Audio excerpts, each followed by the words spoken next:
সংক্ষেপে বলি, আমরা যখন এই আন্তর্জাতিক অপরাধ ট্রাইব্যুনালে যখন বিচার কাজ শুরু করেছিলাম, আমাদের এই মূল ভবনটা একদম প্রিপেয়ার্ড ছিল না। একটা টিন শেডে কাজ শুরু করেছিলেন আমাদের বিচারকরা এবং চিফ প্রসিকিউটর তাজুলের নেতৃত্বে টিম। তো আমাদের পূর্ত মন্ত্রণালয়, গৃহায়ন পূর্ত মন্ত্রণালয় মাননীয় মন্ত্রী আদিলুর রহমান খান, আমাদের উপদেষ্টা আদিলুর রহমান খান, আমাদের যে পূর্ত সচিব আছেন, আমাদের চিফ ইঞ্জিনিয়ার আছেন, ওনারা প্রায় একটা অসম্ভবকে সম্ভব করেছিলেন।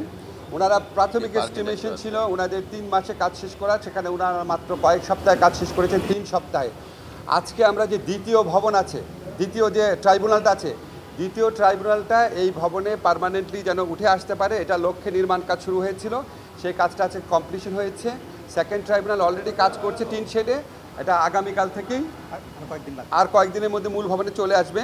আমরা বিচার কার্যে যে সর্বোচ্চ গুরুত্ব দিচ্ছি, এবং এটা যে শুধুমাত্র আইন মন্ত্রণালয় না, আপনি গৃহায়ন পূর্ত মন্ত্রণালয় বলেন বা অন্যান্য সংশ্লিষ্ট যত সরকারি প্রতিষ্ঠান আছে, সবাই যে সর্বোচ্চ গুরুত্ব দিচ্ছে, আজকে দ্বিতীয় ট্রাইব্যুনালের কাজ অতি দ্রুত সম্পন্ন হওয়ার মধ্যে দিয়ে তা আবারও আপনার এটা প্রমাণিত হলো। তো আমরা এমনকি এটাও চিন্তা করছি, আমরা এখন 3 শেডটা খালি হয়ে গেলে আমরা আন্তর্জাতিক অপরাধ আদালত 3ও করতে পারি। যদি আমরা 3 করতে পারি, তাহলে আমরা অন্যান্য যে আন্তর্জাতিক অপরাধ আছে, যেমন গুম বা অন্য ধরনের যে আন্তর্জাতিক অপরাধ, সেই সমস্ত অপরাধের বিচার কার্য দ্রুততর করতে পারব। ঢালাইয়ের সেরা প্রিমিয়ার সিমেন্ট।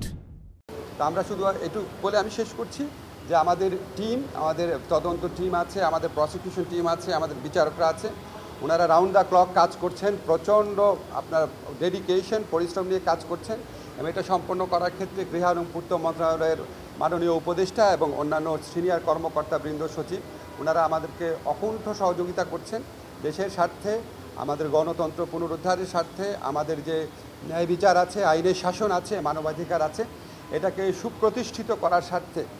আমাদের যে জুলাই গণ অভ্যুত্থানকালে যে আমাদের 1000-এরও বেশি ছাত্র জনতাকে হত্যা করা হয়েছে এবং হাজার হাজার মানুষকে পার্মানেন্টলি পঙ্গু করা হয়েছে, এই ভয়াবহ মানবতা বিরোধী অপরাধের বিচার অপরিহার্য, অনিবার্য। সেই বিচার করার লক্ষ্যে প্রথম থেকে আমরা অবিচল আছি, বিচারের যে গতি আছে সেটা আমরা যথেষ্ট সন্তুষ্ট আছি।